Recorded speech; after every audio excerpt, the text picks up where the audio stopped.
IAS Sarath కు పరోక్షంగా చురకలంటించారు CS Ramakrishna Rao. Public meetings లో అధికారులు తమ హావభావాలతో ఆల్ ఇండియా సర్వీసెస్ పై మచ్చ తెచ్చే విధంగా ఉండదన్నారు. ఈ మేరకు సిఎస్ రామకృష్ణారావు మెమోను జారీ చేశారు. ఆల్ ఇండియా సర్వీస్ అధికారుల ఇమేజ్ దెబ్బతీయద్దని ఇండైరెక్ట్ గా ఐఏఎస్ అధికారి శరత్ కు చురకలంటించారు. దీనికి కారణం ముఖ్యమంత్రి రేవంత్ రెడ్డి కార్యక్రమంలో శరత్ వ్యవహరించిన తీరుతో ఆ మెమో జారీ చేశారు.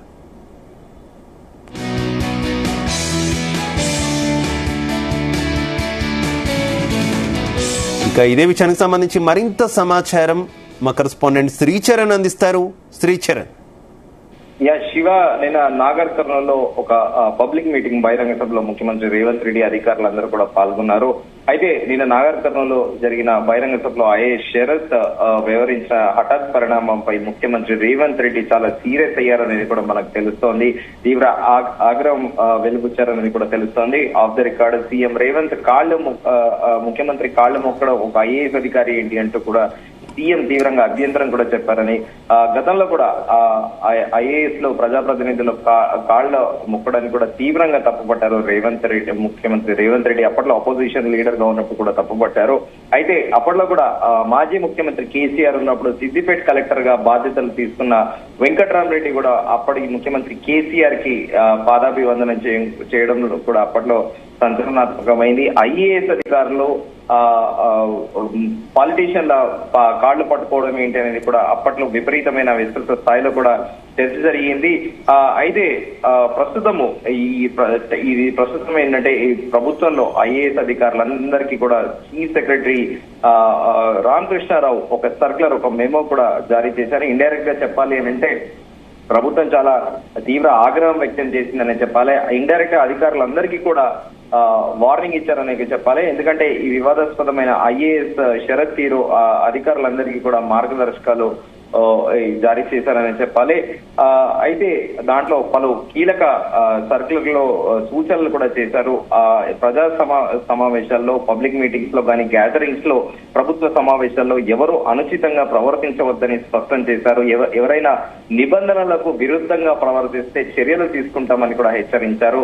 1968 ఆల్ ఇండియా సర్వీసెస్ రూల్స్ అనుగుణంగా మసులుకోవాలని కూడా ఆ సర్క్యులర్ లో మెన్షన్ చేశారు. అధికారుల ప్రవర్తన ప్రజల్లో నమ్మకం పెరిగేలా ఉండాలి, కానీ తగ్గేలా, నవ్వుల పాలయ్యేలా ఉండకూడదని కూడా ఆ సర్క్యులర్ లో చాలా క్లియర్ గా కూడా మెన్షన్ చేశారు.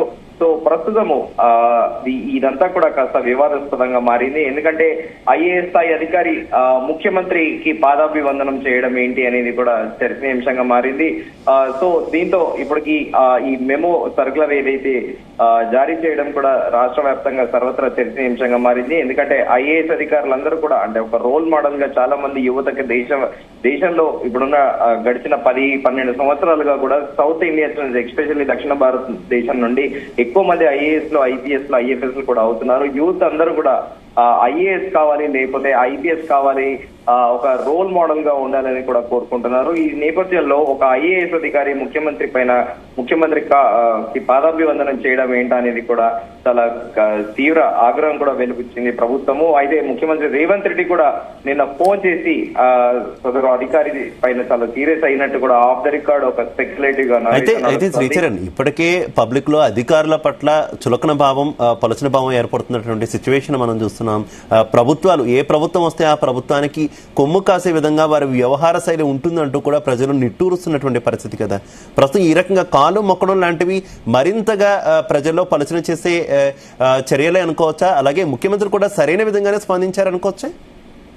డెఫినెట్లీ ముఖ్యమంత్రి రేవంత్ రెడ్డి గతంలో కూడా విమర్శించారు. ఇదే సిద్దిపేట కలెక్టర్ గా చార్జ్ తీసుకుంటున్న వెంకట్రామరెడ్డి అప్పటి మాజీ ముఖ్యమంత్రి కేసీఆర్ పాదాలపైన పడడం కూడా దాన్ని విమర్శించారు. ఇప్పుడు కూడా ఆయన అపోజిషన్ లీడర్ గా ఉన్నప్పుడు విమర్శించారు. ఈ రోజు కూడా ఐఏఎస్ శరత్ చేసిన హఠాత్ పరిణామానికి ముఖ్యమంత్రి రేవంత్ రెడ్డి కూడా షాక్ కి గురై చాలా తీవ్రంగా ఆగ్రహం వెలిబుచ్చారు. ఇంకా అంటే జనరల్ గా ఒక టాక్ అయితే నడుస్తోంది. మీరు అన్నట్టు వాస్తవమే, ఐఏఎస్ అధికారులందరూ కూడా పొలిటీషియన్స్ వెనకాల తిరుగుతున్నారు. ఇటీవల కాలంలో కూడా అది విస్తృత స్థాయిలో చర్చ జరుగుతోంది సోషల్ మీడియాలో కూడా. ఎందుకంటే ప్రభుత్వాలు మారితే ఐఏఎస్ అధికారులు కూడా పాలిటీషియన్స్ కి ఒక స్పెక్యులేటివ్ గా నరేషన్ నడుస్తోంది. దానికి పలు ఉదంతాలు కూడా ఉన్నాయి. మాజీ ముఖ్యమంత్రి కేసీఆర్ హయాంలో కూడా సోమేష్ కుమార్ ఐఏఎస్ ఎవరైతే ఉన్నారో ఆయన చాలా అడ్డగోలుగా వ్యవహరించేవారని, ఎందుకంటే సీఎం మండదండలతోని ఆయనకున్నాయని, దీంతో ఆయన తోటి అధికారులు అలాగే తన కింద స్థాయి తన కొలీగ్స్ తో పాటు అలాగే జూనియర్ ఐఏఎస్ లతోని కూడా ఆయన చాలా రూడ్ గా బిహేవ్ చేసేవాడని కూడా ఐఏఎస్ సోమేష్ కుమార్ పైన కూడా అప్పట్లో చాలా కూడా ఆరోపణలు ఉన్నాయి. సో దీంతో పాటు అలాగే 9 మంది ఐఏఎస్ అధికారులు సీనియర్ ఐఏఎస్ అధికారులను కాదని సోమేష్ కుమార్ ఐఏఎస్ కి అప్పట్లో మాజీ ముఖ్యమంత్రి కేసీఆర్ చీఫ్ సెక్రటరీ పదవి కట్టబెట్టడం పైన కూడా విస్తృత స్థాయిలో చర్చ జరిగింది. ఎందుకంటే చీఫ్ సెక్రటరీ అనే బాధ్యత గల పదవి మొత్తం ఎంటైర్ స్టేట్ అడ్మినిస్ట్రేషన్ అంతా కూడా చీఫ్ సెక్రటరీ చేతిలో ఉంటుంది. చీఫ్ సెక్రటరీయే ప్రభుత్వాన్ని నడిపిస్తారు. సో ఈ నేపథ్యంలో ఆ చీఫ్ సెక్రటరీ అనే పదవికి కూడా పొలిటికల్ ఇంటర్ఫియరెన్స్ ఇటీవల కాలంలో తరచుగా గురవడం కూడా గమనార్హము. అయితే దీనిపైన కూడా పలుమంది విద్యావేత్తలతో పాటు పలుమంది కూడా సోషల్ మీడియా వేదికగా కూడా ఆరోపణలు చేస్తున్నారు. ఐఏఎస్ అధికారులు ఎందుకు ఇలా ప్రవర్తిస్తున్నారు అంటూ కూడా చేస్తున్న వాయనం అవుతుంది. Sandeep, Shiva. Right, okay, thank you.